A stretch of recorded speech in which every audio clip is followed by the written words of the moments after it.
Sobat PR, selamat datang di acara kita yang baru nih, ada Ngobrol di PR.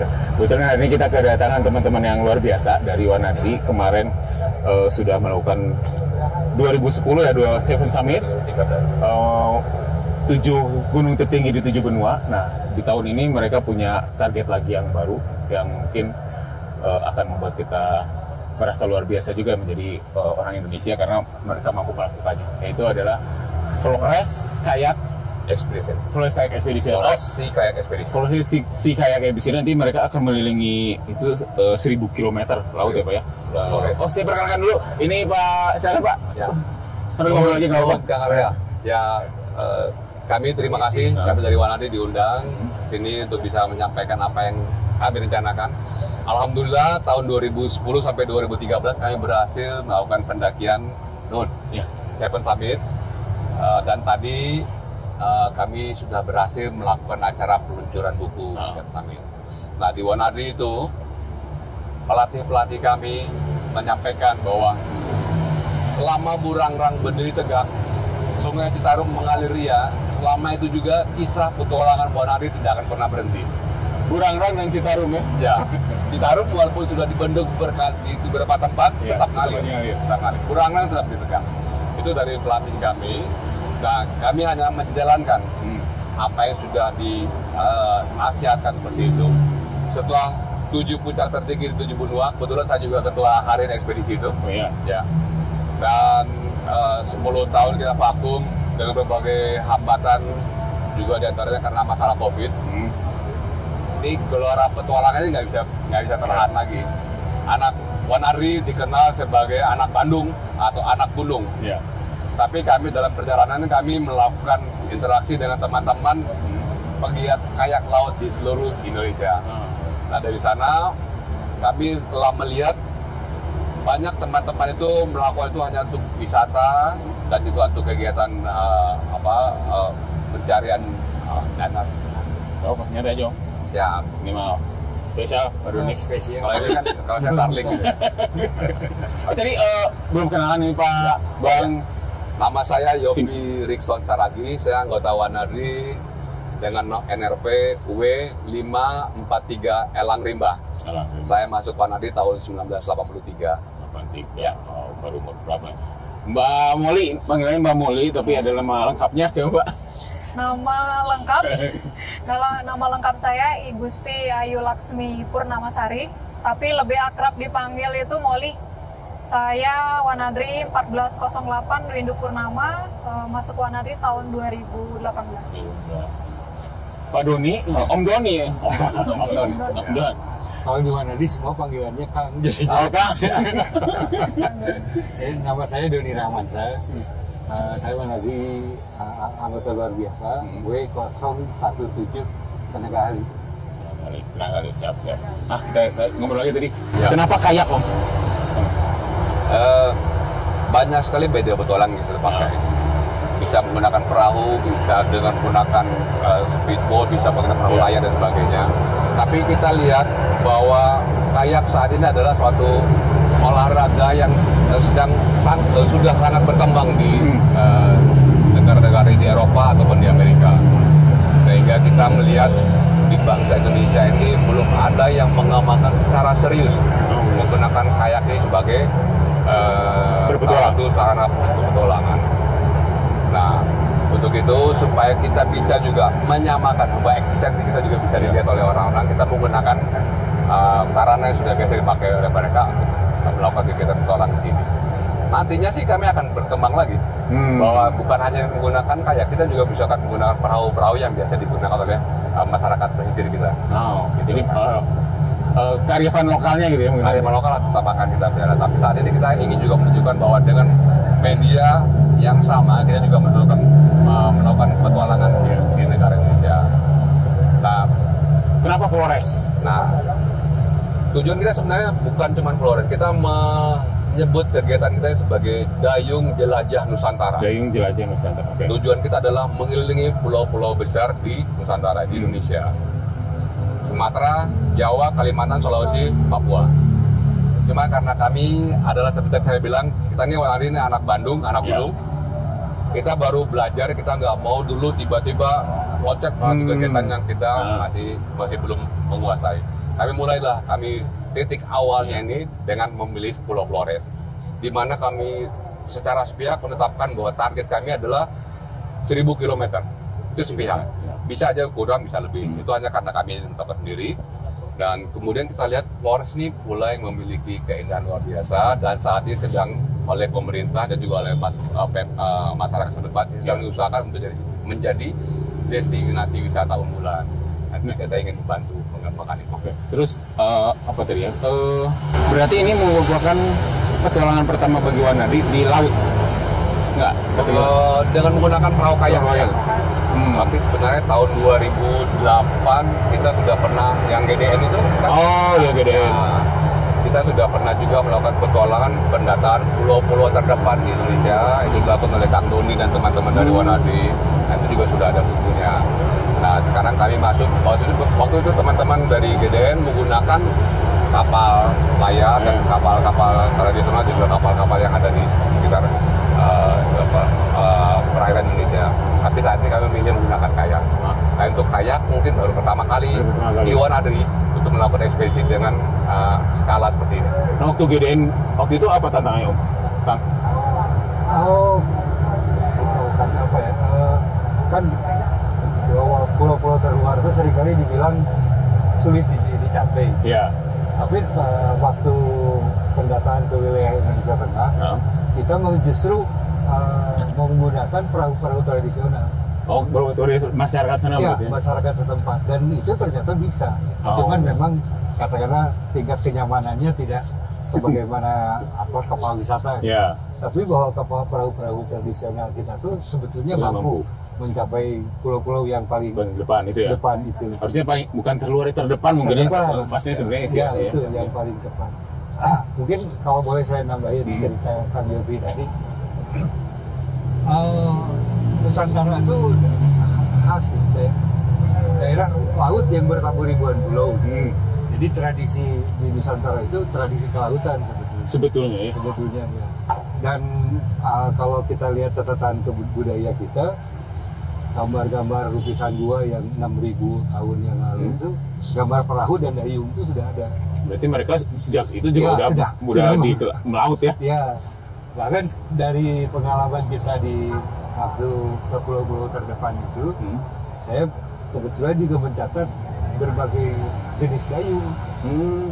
Jadi di Nusantara itu ada puluhan dayung yang bentuknya beda-beda sesuai kondisi alam. Itu menyesuaikan berarti ya? Di dokumentasi berarti?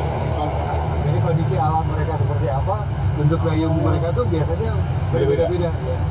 Makanya waktu kita bikin ekspedisi si kayak ini, kita pakai istilah dayung jelajah Nusantara. Dayung jelajah Nusantara. Jadi bahwa dayung itu sebenarnya alat jelajah. Karena kan tradisi laut itu paling awal alatnya tuh dayung. Kan sebelum layar ya? Oh. Jadi memang itu tradisi lama kita, negara kita gitu. Yang cuman kurang terperhatikan. Jadi kalaupun terangkat itu biasanya untuk lomba.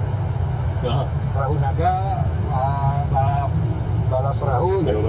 Tapi untuk dayung sebagai alat jelajah itu belum terangkat. Nah, padahal nenek moyang kita udah terbiasa ya dari dulu. Ya. Jadi kalau kita lihat di relief Borobudur misalnya, ada sekitar 10 sampai 12 jenis perahu. Sebagian itu ada gambar dayungnya. Jadi memang tradisi dayung itu tradisi kita. Tradisi lama ya. Nah, ini berupaya untuk mengingatkan kembali bahwa kita juga mampu dari dulu gitu ya. Nah, Mbak Woli, kok berani-beraninya gitu? Apa terus persiapannya ngapain aja selama berapa? Kan nanti berapa hari? Oh, berarti teh 45 hari ya? 40 hari. Nah, persiapannya gimana tuh, Bapak? Ya, jadi, terus kenapa kok mau? Mungkin awalnya ini ya, mungkin saya satu-satunya perempuan. Jadi itu membuktikan bahwa olahraga kayak itu tidak hanya ditekuni oleh laki-laki saja, tapi bisa perempuan dan dari segala usia bisa. Kalau untuk persiapan sendiri, tetap yang pertama tetap latihan fisik, kemudian latihan dasar-dasar mendayung seperti apa. kayak itu seperti apa, terus teknik-teknik khusus untuk menghadapi ombak seperti apa, ketika terjatuh seperti apa. Itu skill-skill yang memang harus kita pelajari. Baik tidak harus laki-laki semua ya, perempuan juga bisa mempelajari itu. Dan mampu ternyata ya. Ya. Berapa lama persiapannya? Dari Oktober ya. Dari Oktober tahun lalu. Dari Oktober. Kita sudah mempersiapkan diri berlatih. Karena kita ini dari pesertanya ada beberapa kelompok usia. Nah, Ya. dari paling Ya. muda? Kebetulan yang paling muda ada saya sama Niko. Jadi di tim ini sangat beragam. Dari segi umur ya, umur yang paling muda sampai umur yang mungkin sudah menginjak misalnya bapak-bapak gitu. Orang tua. Jadi itu membuktikan kayak itu tidak terbatas umur gitu. Selain tidak terbatas gender, tidak terbatas oleh umur juga. Nanti berapa banyak sih Om si yang akan ikut jelajah dayung-dayung yang Nusantara menggunakan itu? perahu kayak di laut itu kita 6 orang. Oh, termasuk Mbak Molly. Pak Moli, saya sama ada 4 orang yang lain anggota yang lebih muda. Jadi kebetulan saya yang paling senior. Paling senior. Masih kuat Om? Berarti? Insya Allah. Sangat. Ya. Hebat. Nah, kemudian dalam pelaksanaan juga kami didukung oleh tim darat. Karena kita kan perlu dropping logistik, kita perlu komunikasi. Setiap kali tempat kita foto, kemudian kita bisa kirim langsung ke tim darat kita untuk kemudian di-upload di website kita atau di Instagram kita. Sehingga kegiatan publikasi ini bisa jalan terus. Nah, itu ada 4 orang tim darat. Tim darat 4 orang, jadi 6 sama 4, 10 orang ya. Dan nanti perjalanannya kan itu 1000 km. Ya. Ada target misalnya per hari berapa, terus ada jeda istirahat dulu nggak kayak gitu? Ya, kita masang target 1 hari itu berjalan selama sejauh 30 km. Oke. Ya, yang kita tempuh antara 6 sampai 8 jam setiap hari. Tidak mentarget lebih dari itu, kecuali kalau memang cuacanya lebih bagus, oke, bisa lebih. Bahkan bisa lebih kurang kalau misalnya cuaca jelek. Nah, itu kita akan tempuh selama 40 sampai 50 hari. 40 sampai 50 hari. Berarti kalau nanti berangkatnya tanggal Kita akan berangkatnya tanggal minggu kedua bulan Agustus. Minggu kedua bulan Agustus. Berarti 17 Agustus enggak juga atau sebelumnya? 17 Agustus, sebelum 17 Agustus. Jadi 17 Agustus mungkin kita di laut. Jadi kita akan pengen merayakan dulu. Oh, ingin merayakan ada di laut berarti nanti. Ya. Menarik. Nah, nanti itu persiapannya kan berangkatnya mulai dari titik mana kalau nanti? Kita mulai dari Labuan Bajo. Yang kebetulan sekarang lagi happening ya? Lagi hype ya. Nah, kita dari Labuan Bajo, kita memutar dayung ke pesisir ke arah timur. Oke. Nah, timur, dan setiap hari kita jalan 30 kilo, terus hari sekali kita istirahat. Oh, jadi hari keempat istirahat total hari selanjutnya. Jadi kita berangkat pagi, jam 2 sampai jam 3 sore kita sudah sampai di titik istirahat. Kemudian kita buka tenda di sana, bermalam. Besok paginya kita mulai lagi, begitu seterusnya. Kemudian hari keempat kita istirahat. Jadi selalu 3-1 itu. 3-1. Nah, kan di laut, terus kan kayak itu kan tidak sebesar kapal besar ya. Maksudnya tidak sebenarnya. Sementara ombak kan di laut kan tidak terprediksi. Nah, tadi ada batasan kalau cuaca buruk. Nah, cuaca buruk itu kira-kira kalau kayak masih aman itu di berapa si ombaknya berapa tinggi, terus berapa kilometer atau berapa ratus meter dari bibir pantai gitu? Itu relatif sekali, Kang. Ya, karena kalau buat orang-orang yang sudah ahli, buat mereka mungkin ombak 2 meter, 3 meter tidak masalah. Tapi buat kami dari Wanadri mencoba mencari jalan yang paling aman dan safe, sehingga kita menetapkan target bahwa ombak paling tinggi 1 meter, kemudian kecepatan angin paling cepat 10 knot. Dan juga cuaca tidak hujan dan petir. Sehingga itu adalah SOP yang kami pegang. Dan dalam latihan-latihan kami coba mendekati hal itu. Jadi ombak, bahkan kami pernah ombak mencapai 2 meter, kemudian kecepatan angin bisa mencapai 18 knot kami pernah. Tapi dalam pelaksanaan nanti kami tetap berpegang pada SOP, tidak lebih hal itu. Karena ke safety aja. Safety buat kita. Waktu pas yang latihan sampai ombak 2 meter di mana? Itu di Pondok Bali, Subang. Jadi Subang? Iya, Pondok Bali. Jadi waktu itu memang salah satu targetan di klat kita atau latihan kita adalah menghadapi kondisi cuaca buruk. Jadi di situ adalah tempat yang sangat cocok untuk kita berlatih. Dan di sana banyak pelajaran ya kan? Ya. Apa sangat banyak pelajaran. Nah, kalau ngebalik gimana itu kan kecil ya, terus kebalik. harus kembali sendiri kan, itu berarti nanti satu orang satu kayak satu orang. Nah. Dan di sana kita belajar bagaimana kalau misalnya kita ke Bali, kita harus bisa namanya istilahnya rolling. Kita membalikkan kembali tanpa harus keluar dari perahu. Dan perahu kita tetap tidak terisi air, jadi kembali. Nah, kalaupun misalnya kita harus keluar terbalik dan kita tidak berhasil membalikkan perahu, kita namanya wet exit. Kita keluar dari perahu, kemudian dari luar membalikkan perahu, kemudian naik lagi ke atas. Itu sudah biasa kami lakukan di daerah di danau ataupun di daerah Ancol, perairan Ancol. Tapi waktu itu kondisi cuacanya mungkin masih kita anggap kurang menantang atau kurang apa ya? Ya kalau Wanadi bilang kurang luas lah. Jadi kita, kurang gila lah ya. Nah, terakhir. Jadi kita coba cari tempat yang seperti itu, akhirnya dapat di Pondok Bali itu, di Pondok Bali itu. Dan ya mungkin ya kita memang nggak boleh dibawa atau kata apa ya, menantang ya. Kalau bilang wah ini ombak kurang gede nih, kita coba lagi cari di sore hari, kebetulan lagi pasang naik, angin lagi kencang, betul-betul dikasih ombak seperti itu, mau kebalik. Dari itu mencari perahunya kemana, orangnya kemana, dayungnya kemana. Kami 6 perahu, 6-6-nya kebalik. Pelajaran dari situ apa tuh? Kan berarti tadi kan harusnya bisa membalik sendiri gitu ya. Ternyata orangnya juga terlempar dari perahu gitu. Nah kan sementara targetnya tadi jangan sampai keluar dari perahu, bisa membalik sendiri. Nah.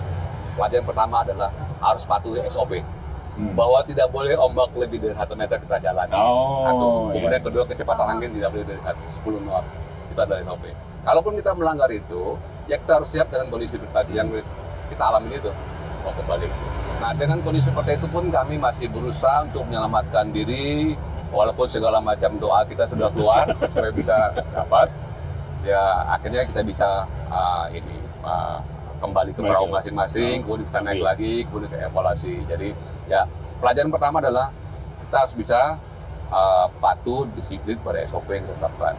Kedua, kita harus betul-betul menyiapkan mental kita, bahwa teman-teman bilang bahwa di samping skill yang tadi itu, tapi yang harus kita miliki adalah mental pelaut atau mental nelayan. Kita kebanyakan nelayan itu kan hari-hari seperti itu, dan mereka sudah biasa. Jadi kalau mental kita sudah siap, kita akan lebih tenang, sehingga teknik yang kita pelajari itu bisa kita jalanin. Kalau kita udah panik duluan, tekniknya udah lupa. Semua jadi lupa ya? Lupa. Nah, jadi panik nggak kemarin Pak Mol? Nah kemarin pas terbalik gitu. Ya salah satu pelajarannya memang benar kata Kang Yopi, mental itu sangat-sangat dibutuhkan. Apalagi ketika menghadapi cuaca buruk, saya sempat down waktu itu. Sempat tidak mau turun lagi. Gitu? Pengen jeda dulu, mengembalikan kepercayaan diri saya gitu. Jadi dari sana mending kita berlatih, berkeringat itu di latihan daripada nanti pada saat di pelaksanaan kita terlalu kaget, itu sangat berbahaya. Jadi sempat sempat teman-teman semua ya, beberapa teman lah itu sempat ya istilahnya kalau anak-anak sekarang bilang kena mental ya. Mentalnya kena gitu. Jadi down yang tadinya ombak yang tadinya cuma 30-40 cm yang biasa, cetek gitu ya pas itu nggak berani itu, dan itu perlu didorong betul ya. Saya karena saya yang paling senior juga, mungkin dulu saya di Arung Jeram sering kebalik di sungai, mungkin agak sedikit lebih tenang dari mereka, bisa menenangkan, dan juga dibantu oleh beberapa senior pelatih kita di Wanadi yang jadi tim darat untuk bisa istilahnya walking through the trauma, artinya buat recovery mental mereka. Jadi ya Molly sudah berhasil gini.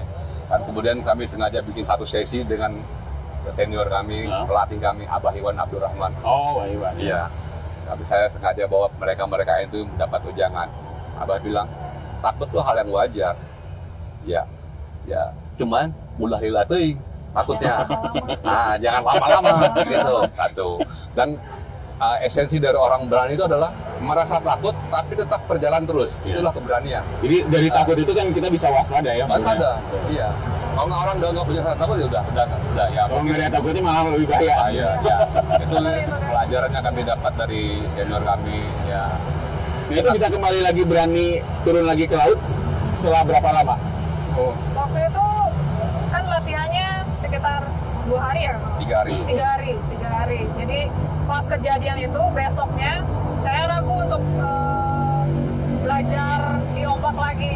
Tapi karena kita satu tim, Jadi saling menguatkan. Saya mendapatkan rasa kebersamaan yang sangat kuat gitu dari tim. Itu sebenarnya yang penting kan untuk pemulihan secara mental. Apapun yang terjadi, tim itu adalah satu kesatuan. Jadi saya dapat dorongan dari Kang Yopi sebagai senior, kemudian dorongan juga dari teman-teman yang lain, saudara-saudara saya yang lain. Mulai coba lagi, pelan-pelan lagi. Karena saya yakin kalau misalnya saya tidak hadapi sekarang, kapan lagi? Kemungkinan saya akan tenggelam di sana. Maksudnya tenggelam dalam trauma ini. Iya. Jadi kita harus mulai belajar. Akan keluar dari itu ya, jadi nggak akan belajar dari situ ya. Iya, salah satu yang saya pelajari sangat dalam ya. Nah, menjelang kan berarti 2 bulan lagi nggak, Juni, Juli. 2,5 bulan lagi. 2 bulan lagi. Masih ada persiapan yang belum nggak? Oh, ini kayaknya masih belum nih, kita belum ya. Ada satu hal yang belum atau beberapa hal yang membuat kita merasa belum terlalu siap gitu, atau udah siap full sekarang. Kan pasti ada sesuatu yang akan tidak terduga di sana gitu ya. Pasti itu kan, karena kita lihat setelah semua pelajaran teknik di laut yang kita pelajari itu, kita juga mendalami bagaimana masalah pertolongan pertama pada kondisi gawat darurat. Kita ada salah satu juga anggota kita, dokter yang ngajarkan bagaimana menangani kecelakaan di laut, dan juga menolong memberikan pernapasan buatan pada saat berada di tengah laut. Juga kita belajar. Kemudian juga dari teman-teman kita punya kenalan dari angkatan laut di Indonesia, mengajarkan bagaimana masalah navigasi laut, kemudian bagaimana teknik survival di laut kita pelajari. Nah, itu semua anggota tim harus belajar ya? Harus bisa ya? Iya, harus. Ya, dan itu kita datakan, dan ya dari kemarin komentar dari teman kita yang dokter itu, dia bilang ini baru pertama kali dipraktekkan betul-betul di tengah laut. Selama ini mungkin hanya dibikin simulasi atau teori, tapi dalam pelaksanaan ternyata ada beberapa petunjuk yang harus dilakukan dan nggak bisa dilakukan. Nah, ada modifikasi yang kita lakukan. Nah, semua itu kita videokan supaya nanti kita bisa jadikan bahan untuk membagi ilmu dengan teman-teman yang lain. Nah, tadi saya menariknya juga itu akan menjadi sebuah promosi wisata untuk kayak di Indonesia ya. Nah, sebenarnya wisata kayak di Indonesia seperti apa sih, menjadi tujuan nggak oleh orang-orang luar negeri gitu, atau gimana? Oke. Itu kalau di Indonesia kan sekarang sudah banyak sekali teman-teman kita yang saya bilang tadi, komunitas kayak itu jadi operator baik di Danau Toba, kemudian di Belitung, di Jakarta, kemudian di Bali dan Raja Ampat dan Labuan Bajo juga. Dan ini sudah menjadi destinasi wisata buat baik turis lokal maupun dari luar negeri. Saat ini satu orang anggota tim kami sedang survei ke sana, juga di saat yang samaan dia juga mendampingi ada orang asing yang sedang datang ke sana yang ingin di guide. Jadi emang sudah sering, dan teman-teman saya ini juga mereka punya operator di istilahnya jadi tour operator untuk kayak di Danau Toba. Itu banyak sekali turis-turis dari Asia yang datang, dari Eropa terutama. Ya. Karena kalau di kita berarti full 1 tahun penuh ya. Kalau di Eropa mungkin ada kayak, tapi mungkin di musim panas aja mungkin bisa. Apalagi Danau Toba itu bagus sekali buat wisata. Nah, sekarang Danau Toba sudah, Raja Ampat sudah, kami sekarang ingin menggalakkan yang di Flores. Kita tahu bahwa sangat indah sekali. Ya, kita lihat dari foto-foto yang dibuat sekarang yang lagi sekarang itu, juga kita lihat dari Google Map aja kan bisa kita lihat bahwa betapa bagusnya pantai-pantai di sekitar Pulau Flores. Itu yang akan kita bantu untuk kita promosikan. Udah pernah ke sana berarti, Momol? Saya belum pernah. Oh, belum pernah. Saya udah 2 kali saya pernah. Tapi saya waktu itu kan hanya wisata ke Pulau Komodo, kemudian kayak gini. Tapi untuk yang kayak ini ya. Dan karakteristik si ombak di Flores seperti apa? Hampir kalau kita lihat itu mendekati pesisir pantai utara Jawa. Oh, makanya latihannya kemarin di Pulau Bali ya. Walaupun tadi saya belum nambahkan bahwa kita ada rencana juga untuk latihan ke pantai selatan. Ini dalam minggu depan ini kita rencana ke pantai selatan di Batu Karas, kita latihan dengan ombak sana. Juga akan bikin simulasi perjalanan di 5 hari di pantai selatan. Tapi ya kita lihatlah bagaimana, kita nggak mau menantang alam. Kalau emang tidak di luar kemampuan ya kita tidak akan terus. Nah, mungkin terakhir mungkin ada yang mau disampaikan ke teman-teman SWAPR tentang Flores nanti, dan termasuk tentang jelajah Nusantara lagi. Apakah ada target berikutnya setelah Flores gitu? Mungkin mau disampaikan. Ya, jadi kami berharap bahwa teman-teman komunitas Nusantara maupun generasi muda bisa menggunakan kayak ini sebagai salah satu media untuk petualangan, di mana di Flores ini kami akan berusaha untuk mengeksplor semaksimal yang kami bisa, baik bentuk video, foto dan sebagainya. Kemudian setelah Flores ini kami berencana tahun depan ke Sulawesi. Ya. Kemudian tahun 2005 ke Sumatera, 2025 ke Sumatera, 2026 ke Pulau Jawa, kemudian Kalimantan dan Papua. Kami sudah punya schedule tahunan. Karena itu kan butuh waktu penjelajahannya, makanya kami jadikan ini sebagai suatu medan latihan lah untuk menambah. Karena kan di Sulawesi lebih luas lagi ya. Lebih luas lagi, kita itu kemarin antara 5.000 sampai 5.000 kali lipat dari yang Flores ya. Ya, jadi itu perlu waktu ya, mungkin sekitar 6 bulan gitu. Ya. Nah, Mbak Molly mungkin bisa disampaikan juga bahwa seorang perempuan juga mampu untuk melakukan itu ya. Ya, jadi olahraga kayak pengelilingan pulau-pulau Nusantara di Indonesia itu tidak hanya dilakukan oleh laki-laki saja, tapi perempuan juga punya kesempatan yang sama melakukan hal itu. Itu juga membuktikan bahwa perempuan juga punya kesempatan yang sama gitu dengan laki-laki, bahkan mungkin bisa lebih kali ya, mungkin di beberapa aspek mungkin bisa lebih. Dan untuk perempuan-perempuan yang di Indonesia terutama, jangan takut untuk mencoba belajar, mencari jati diri masing-masing, dan apalagi Indonesia ini sangat luas, banyak hal yang bisa dieksplor, baik keindahannya, baik potensi yang mungkin tersembunyi di dalamnya. Jadi untuk perempuan-perempuan di Indonesia, jadi jangan takut untuk mencoba hal-hal yang mungkin kamu sukai, kejar mimpi kamu, seperti itu. Mainnya yang jauh ya, jangan dekat-dekat aja. Kang Dani, sebagai tenaga ahli, mungkin yang mau disampaikan juga ke Sobat PR. Kalau saya sih, Indonesia itu negara yang sangat luas. Ya. Kita sebagian besar berkumpul di Jawa. Ya. 54% penduduk Indonesia ada di Jawa. Sementara sekian ribu pulau tersebar. Jadi buat anak-anak muda Indonesia, harusnya kita mengembara. Jauh-jauh. Ya, Indonesia yang luas itu silakan dijelajahi, kita mengembara dan mungkin berbagi cerita pengalaman, dan itu akan jadi pengetahuan baru buat yang lain, jadi inspirasi baru buat anak-anak muda yang lain. Jauh-jauh sama ini ya. Nggak usah banget pengen keluar negeri. Kalau ke Indonesia belum dipilih gitu ya. Kami kan sudah pernah ke Seven Summit di 7 benua itu. Cuman saya lihat bahwa Indonesia itu banyak sekali sebenarnya destinasi petualangan yang bisa kita explore. Jadi ya mau keluar oke, tapi jangan lupa bahwa Indonesia itu banyak tantangannya.